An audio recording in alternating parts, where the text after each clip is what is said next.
Hey guys, what is up? Lefty back here again, and thanks for checking out the video. So I know I look like shit, but that's fine. That's just what the pandemic is doing to people, and me included. So today, we're going to be going over right-handed guns for left-handers. Basically, left-handed manipulation of right-handed only kind of guns. So this is the gun that we're going to be doing, which is the Gen 3 Glock 19, which is mine. It has been for, I don't know, 5 years or so. It's basically I call it Shadow because it basically follows me wherever I go. Kind of a cute name, I know. But anyway, this video is basically into response of a email that I got, basically detailing his wife is left-handed and he has a couple of guns that he was wondering if he could switch the controls over to suit her left-handed kind of needs. You know, left-handers, we get the short end of the stick, right? You know, we have just kind of very few, we are getting more, but we still live in a right-handed world and kind of sucks. So anyway, what we're going to do to cut right to the chase is going to go over left-handed manipulations of right-handed only guns. Now, I know I've made a video in the past detailing this, but I do want to kind of make it an updated, a little bit more, I don't know, fancy video and stuff like that, because again, the older videos were only this high and stuff like that. And I've kind of moved away from some of the techniques, I guess you could say. So let's get right into it. Okay, so obviously the two main things that are going to affect left-handed shooters on right-handed guns are going to be the mag release and the slide release as well. So basically to compensate this, and this is what I would recommend even if you have a gun that is allowed, either that is ambi. If it's ambi, nothing you can really do about it. But if it is capable of switching from right to left or vice versa, I would say leave it on the left side, because most pistols, and I'm talking like 90 something fucking percent, are going to be left-handed side release for the mag. There are guns that are ambi, whatever, but being able to manipulate this and get very comfortable with it is going to basically let you pick up any gun and run it fine. You know, you're not going to have to worry about that kind of thing. So I would recommend anybody that has the ability to swap that mag release is just to keep it on the left side of the gun. That way you are just creating muscle memory for every pistol that you pick up. Because unless you're dealing with some type of HK mag release, it's always going to be on the left side. So I would say keep it stocked, or keep it on that side. And what I would like to do for manipulating it is basically just use one of two fingers, and that's these two right here. I either use my pointer. Basically what I do if I need to do a mag change, you can kind of spin the gun, as most people would probably do if it was right here anyway. That's what most people do, and then do the mag change there.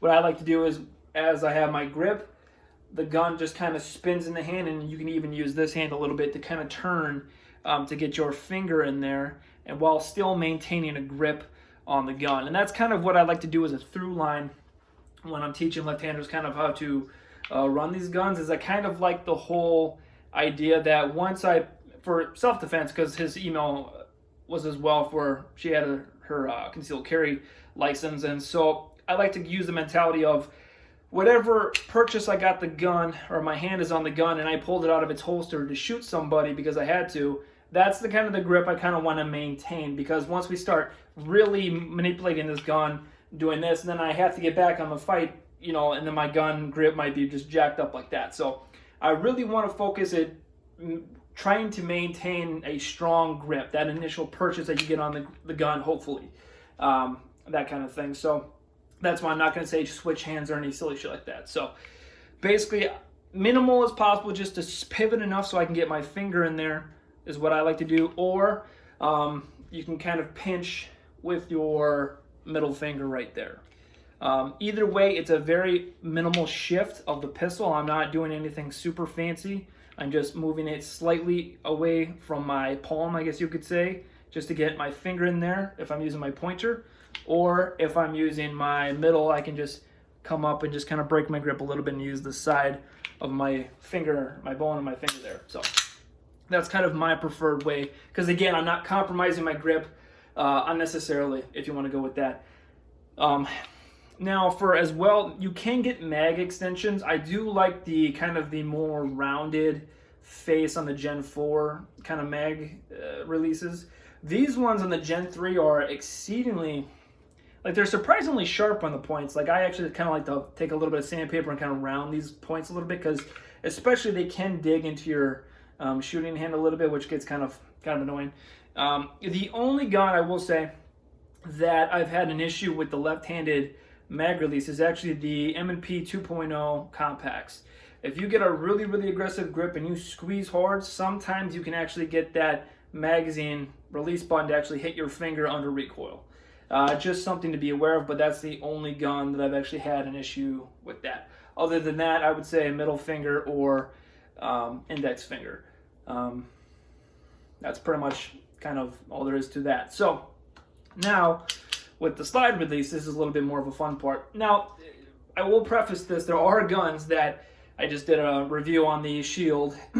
That is one of the guns that has a very pain in the ass slide release. Now, it's more or less just kind of finding a technique or a finesse way of doing it. It's not really about strength or, you know, I don't know what else to call it. It's basically just technique. It's just finding that sweet spot, breaking that grip to that sweet spot, and then just locking it back and then, you know, doing stuff like that. So the main way that I like to do locking the slide back is actually just to lift my finger up. Even if you have small hands, usually every slide release is going to fall somewhere in here, and usually your shooting finger, it has enough meat, and I don't have that big of hands, so it does have enough meat to kind of lift that up. I like to try to use my bone, my knuckle right here to do it, and that seems to do it fine. Basically, you want to find where it is by pressing into the gun and pushing up, and you should be able to feel it hurt a little bit. That means you're doing it right, as most things in life, and then it should just lock open like that. So I'm not really aware of too many guns that I've had issues with, and the nice thing, again, why I'm using the Glock is the Glock is probably one of the more slimmest profiles to the actual gun itself. Now, this one as well, you can get an extended slide release. The problem with that is not so much for left-handed shooters, for right-handed when they have to ride their thumb high, and if you have one here, I guess I can just show you on the right-handers. If you do have an extended slide release, and when you go for that really super high grip, sometimes you can get malfunctions or not. The slide won't lock back for the final round shot. So, you know, just to be something aware of for that kind of thing. If you want to look into aftermarket slide releases, I don't, just because I don't really have any issues with it, and I like the low profile nature of it. So that's pretty much it for that. There are some techniques that I was kind of playing with. I don't like them. That's one of them. Basically, I run my hand to the front sight, and then I push back as I pull up with my finger there. That's more of a kind of administrative technique. It's not very easy to do on the fly. And I don't know, the problem with it too mainly is that if you're clearing malfunctions, well, you're blocking the damn ejection port there, so it kind of defeats the purpose. So I would really highly recommend just trying to figure out where I need my hand to be in order to get the most leverage as possible. And luckily, these things are not very hard. All it is a simple wire spring, basically having tension on that, so it's not a lot of force to overcome that spring tension. So that's a good thing. Now, for slide release, there is a couple ways, and I'm trying to think of it too from a woman's perspective that might have fingernails. Usually what I like to do is just do kind of the similar technique, kind of the reach around technique, if you will, for AR-15s. If I have an AR-15 and I load a mag, I can reach around and hit the slide release, or the paddle, if you want to call it that, press it in, and the bolt will go home. That's kind of where I developed this technique. I know there's other people that use this technique, but that's kind of what I've developed, and I think it works the best. This just requires a lot of practice. Again, especially this gun. There are guns that have just abysmal slide releases because they're not slide releases, right? They're just slide hold open buttons, whatever you want to call them. So this just takes a lot of practice, just kind of figuring out where it is, and then just kind of just working it over and over until you find it. And basically all I'm doing there is I'm pretending I'm putting a mag in and then going right to the slide release. And I can hit it pretty consistently. And if I'm practicing that a couple times, well, there you go, a couple times a day or whatever like that, I mean, you should be able to get it. It's just figuring out where it is. That is one of the techniques, and that's my favorite one, just because it's very quick. Because as I'm putting the magazine in, putting it home, hand comes around like I'm going to grip it anyway. See, that's kind of the nice thing. So mag goes in, hand comes around to grab the other hand, finger falls on it, whatever finger you want to use. Sometimes you do catch it with the middle one, doesn't really matter. Slide goes home, this hand stays where it is, this hand pivots in, and now you have a really nice grip. So that kind of works well for me. You know, use it if you will, but I think, you know, it works really well for that purpose there, because this hand just does two things, goes up and then just finger down, and then this hand pivots in. So it's very easy movements. Now the other way of doing it, this is not my preferred way. This is kind of a very speed, it's a lot of trust in yourself in order to get this to work all the time. And the same way that I'm finding that pressure to push the slide release up, I'm going to do the opposite now. I'm going to put it on top and press down until it hurts a little bit. And then when I come in for the mag release, the slide will go home because I'm pressing down on the slide release. So if I'm going to do it in motion, click, mag drops, get a new mag, finger goes up and high away just like I would do for normal safety, but I am pushing down and inward toward the gun, and then I slam the new mag home, and then it should slide, close on the slide. Now, you can do simple techniques like slingshotting it. You know, if you have an empty mag, goes to slide lock, mag in, charge the slide however you want. You can do this over the top or slingshot it doesn't really matter.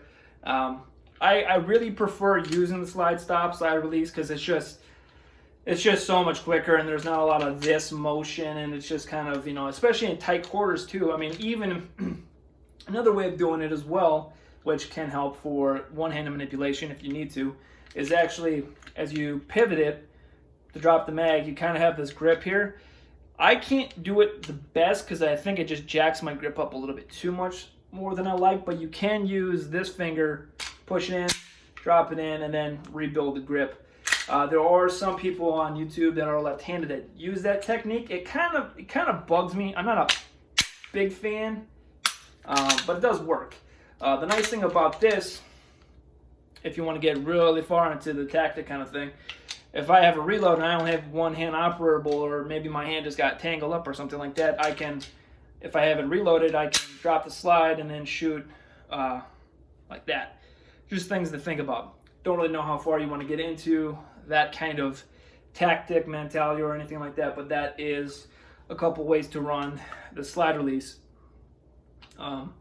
Other than that, I would probably say not a whole lot of stuff really to worry about. I would say just try to get used to, as you're building the grip, come in, roll that gun just a little bit off center. So if I'm pointing right at you, it's just a little bit jacked up from where it was. Right here is normal.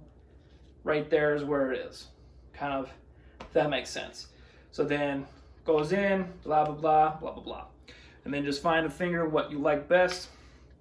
Then for this, just practice over and over again. You just got to find it. And if you're finding these techniques a little bit too troublesome, maybe it's a good idea just to look into different guns. Because some guns are more user-friendly than others, and after techniques have been tried and they just don't work, and you've been trying different ones and they still don't work, I would probably look into getting a different gun. You know, just kind of my opinion. But other than that, that is pretty much the video. Hope it was helpful to everybody that watched, and hopefully it was helpful to, I forget the name, unfortunately. I think I remember your name, but I don't want to get it wrong. To the person that emailed me, and hopefully this helps out your wife in some way. Even just one little thing that you saw was good. I mean, that's good for me. So, but anyway, thank you guys for watching, and yeah, we got some more videos coming up. Almost got 1,200 subscribers, so that's pretty fun indeed. But yeah, I don't know what this pandemic thing is going to be doing, but you know, it is what it is. But anyway, thank you guys for watching. Be good.